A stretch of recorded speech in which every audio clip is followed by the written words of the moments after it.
If you look at the data between 1990 and 2010, there's this really wild split. Oh, yeah, the survival numbers. Right. The survival rate for de novo metastatic breast cancer, basically when it's metastatic right from the very first diagnosis, it actually doubled, which is amazing. It is, but then there's the other side of that coin. Exactly. In that exact same window, the survival rate for patients whose cancer returned after they already had successful early treatment, it actually plummeted. I mean, it dropped from 23% down to just 13%. Yeah, it's a really sobering statistic. So today on the deep dive, we are opening up the ESMO clinical practice guidelines for metastatic breast cancer. We really want to find out why our best initial therapies are, inadvertently forging deadlier diseases. And, well, how modern oncology is kind of mapping out an entirely new way to fight back. Right. Our mission today is to act as your shortcut.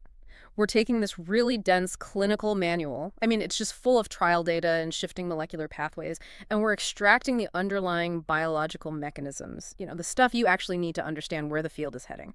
Because the ESMO guidelines make one thing abundantly clear, right? While metastatic breast cancer, or MBC, remains incurable, the sheer volume of new targeted therapies is fundamentally shifting the landscape. It's totally changing the game. It really is. We are watching a rapid transition from this acute, rapidly progressing illness to a complex, aggressively managed chronic condition. Wow. But to manage that condition, you have to understand the biology of resistance. Okay, let's unpack this. Because that drop in survival rates for subsequent MBC, that sort of paradox of progress, is definitely the most jarring data point to start with. It really catches you off guard, doesn't it? Yeah. I mean, how do our treatments get significantly better, yet the outcomes for recurring cancer get significantly worse? What's fascinating here is that it basically comes down to an intense molecular selection process. Okay, molecular selection. Right. So the neoadjuvant and adjuvant therapies that we use for early-stage breast cancer today, they are exceptionally potent. They really hit the cancer hard. Exactly. And because of that, they create this extreme evolutionary bottleneck. They completely eradicate the vast majority of susceptible cancer cells. But not all of them. Right, not quite all of them. The microscopic fraction of cells that actually manage to survive that chemical assault, well, they don't just happen to be lucky. They're different somehow. Yes. They harbor unique genetic mutations or epigenetic alterations that make them fundamentally resistant to our standard attacks. So it's basically the antibiotic resistance model playing out in oncology. That is a perfect way to look at it, yeah. By hitting the initial tumor with these highly effective treatments, we are inadvertently acting as a crucible, right? So the cells that survive the fire emerge as this far more aggressive, biologically distinct adversary. Precisely. That evolutionary filter is really the defining challenge of recurrent MBC. And for anyone navigating clinical practice or even just studying modern medicine, the key takeaway is that cancer is an adaptive moving target. It doesn't just sit still. Not at all. A tumor that recurs 3 years later is absolutely not the same biological entity that you treated 3 years ago. Wow. The receptor status, the growth pathways, they can all completely change. Which means relying on the old pathology report is essentially flying blind. You can't use an outdated map for a landscape that has, actively rearranged itself. Right. You need new intel. And that leads directly into the diagnostic workup. Because the guidelines are adamant here, a new biopsy of the metastatic lesion is mandatory. You have to reassess the estrogen receptor, progesterone receptor, and HER2 status. But looking closely at the text, there is a hyper-specific warning here about where you actually get that biopsy from. It says you are supposed to avoid biopsying bone metastases if at all possible. Yeah, the chemistry of the pathology lab actually dictates that clinical rule. Oh, really? How so? Well, bone is heavily calcified tissue, right? So before a pathologist can slice it thin enough to mount on a slide and stain for those vital biomarkers, the tissue has to undergo decalcification. Okay, that makes sense. But the problem is, that usually involves submerging the bone sample in really strong acids, like hydrochloric or nitric acid, or chelating agents like EDTA. And those chemicals are like destroying the very evidence you're trying to find. Exactly. They denature the surface proteins. The acid wash literally alters the molecular structure of the estrogen receptors or the HER2 proteins on the cancer cells. Oh, wow. So it physically melts the targets? Pretty much. So you might run the stain and get a negative result, not because the tumor lacks the receptor, but because the lab prep destroyed the antigen. That's terrifying. Treating a patient based on a false negative from a degraded bone biopsy? I mean, you're denying them life-saving targeted therapies. Right. So if there is a lesion in the liver or the lung, you biopsy that soft tissue instead to get a pristine read on the biology. It's the physical reality of the lab just completely overriding human convenience. Yeah, you have to work with the chemistry you've got. Okay, so once you have that clean intel, you obviously have to monitor the disease to see if the subsequent therapy is working. Right, you need to track it. And the guidelines establish strict intervals for imaging CT or PT scans every 2 to 4 months, depending on the disease dynamics. But they explicitly warn against shortening those intervals. Which is hard for people to accept. I mean, human intuition screams for constant surveillance, especially under the existential threat of cancer. Yeah, I'd want to be scanned every week. The impulse is totally to scan every few weeks. But the guidelines draw a hard line against this because tumor kinetics simply don't move fast enough to register meaningful macroscopic changes on that timescale. The changes are too small to see that quickly. Exactly. And the systemic therapies, the drugs, they need time to exert their biological effect. It feels so counterintuitive, though. If you have cancer, you want eyes on it 24/7, but it's almost like obsessively checking your retirement portfolio every 5 minutes during a market crash. That's a great analogy. Staring at the numbers doesn't fix the market, it just gives you an ulcer. Right, it just induces panic, and clinical guidelines really have to act as a firewall against that very human panic. Because scanning more doesn't actually help? Scanning more frequently offers zero overall survival benefit, none. It only generates false positives, exposes the patient to cumulative ionizing radiation, and triggers profound emotional distress. Right, scanxiety. Exactly, scanxiety. You have to let the pharmacology do its work before you demand structural proof from a radiologist. Okay, so we've mapped the new landscape with a clean biopsy, and we've set a rational scanning schedule. Let's get into the pharmacology. Let's talk weapons. Let's do it. Starting with luminal breast cancer. So, tumors driven by estrogen, but lacking HER2 amplification. The backbone attack has evolved way beyond just starving the tumor of hormones, right? Oh, absolutely. The current standard mandates pairing endocrine therapy with CDK46 inhibitors. CDK46 inhibitors. Yeah, and the mechanism here is fascinating. Cyclin-dependent kinases, 4 and 6, are enzymes that essentially act as like bouncers at the checkpoint of cell division. Okay, bouncers. I like that. Right, they give the signal for the cell to transition from the G1 growth phase into the S phase where the DNA replication actually begins. So, by inhibiting CDK46, you are chemically locking the cancer cell in that G1 phase. Exactly. It wants to divide, but the bouncer just won't let it through the door. And halting that cell cycle, in combination with blocking the estrogen signaling, has yielded monumental improvements in progression-free and overall survival. That's incredible. But the tumors adapt to this too, right? They do. The guidelines anticipate this resistance, and they highlight secondary pathways, specifically targeting the PIK3CA mutation with a drug called alpelisib. Okay, here's where it gets really interesting. Yep. The data on alpelisib shows it works, but the toxicity profile is brutal. It's very harsh. Severe hyperglycemia and a profound skin rash that forced nearly a quarter of trial patients to permanently abandon the drug. Yeah, it's a major issue. But the guidelines offer this incredibly elegant clinical hack co-administering everyday non-sedating antihistamines for the first 4 to 8 weeks. It's such a clever workaround. But why does a targeted kinase inhibitor cause an allergic style rash in the first place? Well, it goes back to understanding the whole biological pathway. PI3K isn't just an accelerator for cancer growth. It actually regulates numerous normal cellular functions, including insulin signaling. Which is why blocking it causes the liver to dump glucose, creating the hyperglycemia. Right, exactly.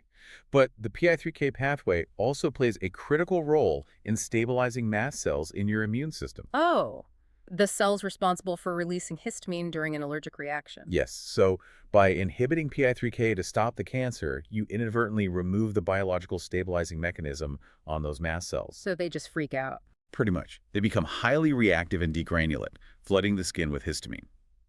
So the patient isn't experiencing a traditional allergic reaction to the drug molecule itself. The drug is basically unsuppressing the body's innate allergy machinery. Exactly. So preloading the patient with an over-the-counter antihistamine blocks the receptors before that histamine flood even occurs. Keeping the patient on the life-saving cancer therapy, that is just multidisciplinary ingenuity in action. You're manipulating one pathway to kill the cancer and manipulating another just to make the environment survivable for the patient. It really is a balancing act. Okay, let's shift over to the HER2 positive landscape. The Cleopatra trial set the first-line gold standard pairing two antibodies, pertuzumab and trastuzumab, with the taxane chemotherapy. That yielded a massive 16.3-month improvement in overall survival. Yeah, massive. But the late-breaking data in the second-line setting is what really caught my eye. The Destiny Breast 03 trial. Oh, that trial is a masterclass in bioengineering. It really is. It compares two different antibody-drug conjugates, or ADCs, the old standard, TDM1, against the new therapy, trastuzumab deruxtecan, or TDXD. Right. ADCs are fascinating. I always hear ADCs described as Trojan horses, but looking at the mechanism, they seem to operate more like a laser-painted drone strike. A drone strike. Yeah, that works. Because the antibody is the laser targeting system, right? Binding specifically to the HER2 receptor on the cancer cell surface. And once it attaches, the cell internalizes the receptor, drawing the chemotherapy payload inside. And that's where the linker connecting them breaks apart. Detonating the chemo directly inside the target. That drone strike analogy perfectly captures the precision. But what Destiny Breast 03 proved is that the type of linker holding the payload matters immensely. How so? Well, the older ADC, TDM1, uses a non-cleavable, highly stable linker. So it destroys the single HER2 positive cell it enters. Okay. But tumors are incredibly heterogeneous.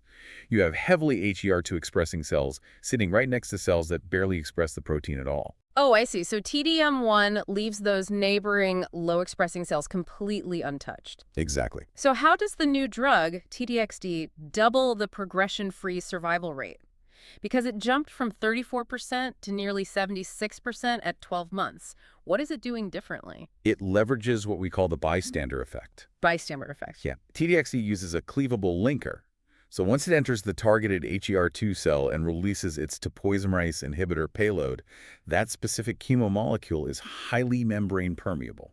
Oh, so it leaks out. Yes. It doesn't just kill the primary target. It leaks out of the dying cell and penetrates the neighboring cells, wiping out the surrounding tumor microenvironment. Regardless of whether those adjacent cells even express HER2. Exactly. It takes out the primary target and the immediate perimeter. That completely alters the paradigm. I mean, looking at those staggering numbers, it almost feels like TDM1 is rendered totally obsolete. Is there any clinical scenario left where you'd reach for the older drug? Well, you still have to weigh the collateral damage. TDXD carries a severe unique risk of interstitial lung disease, or ILD. Ah, ILD. Yeah, it can trigger profound inflammation and scarring of the lung tissue. And in a small percentage of trial patients, it was actually fatal. Wow. So the drug carries a black box warning requiring absolute vigilance. If a patient develops a minor dry cough or slight dyspnea, you cannot just write it off as a seasonal cold. You have to take it seriously immediately. You halt the drug, image the lungs, and initiate high-dose corticosteroids immediately. You are constantly balancing unprecedented tumor control against life-threatening pulmonary toxicity. It's never simple, is it? Never. Okay, so we've targeted estrogen and we've targeted HER2. But what happens biologically when the tumor strips itself of all those surface receptors to evade us? How do you target a blank slate? If we connect this to the bigger picture, that brings us to triple-negative breast cancer, or TNBC. Right, TNBC. It's a disease literally defined by what it lacks. No estrogen receptors, no progesterone receptors, no HER2 overexpression, which makes targeted therapy notoriously difficult. Historically, it was managed purely with broad-spectrum, blunt-force chemotherapy, right? Exactly. Yeah. But the guidelines detail how immunotherapy is cracking that armor now, specifically for tumors expressing PD-L1. And PD-L1 is essentially a biochemical disguise. The cancer cell projects this protein to bind with T cells, sending a do not eat me signal. Yeah, it's basically hiding in plain sight. So immune checkpoint inhibitors, like atezolizumab, they block that handshake, stripping away the disguise so the immune system can actually recognize and destroy the tumor. That's exactly how it works. But you have to pair the immunotherapy with chemotherapy to cause enough initial cellular damage to attract the T cells in the first place, right? Right. The chemotherapy acts as the flare, and the immunotherapy removes the brakes from the responding T cells. Okay, so it's a team effort. But, and this is a huge but, the choice of that chemotherapy partner dictates success or failure. And the guidelines highlight a stark divergence here, with 2 different clinical trials. This is the impassioned data, right? Yes, the Impassion 130 trial successfully paired atezolizumab with nab-paclitaxel. But the Impassion 131 trial paired the exact same immunotherapy with regular paclitaxel, and it completely failed. Changing the formulation of the chemo ruined the immunotherapy. It did. If studying this field, the takeaway here isn't just to memorize those trial names, it's to understand the pharmacological environment you're creating. So why did Impassion 131 fail? Because of the supportive care medications required by the solvent. The solvent. Yeah, regular paclitaxel is dissolved in cream for EL, which is highly allergenic.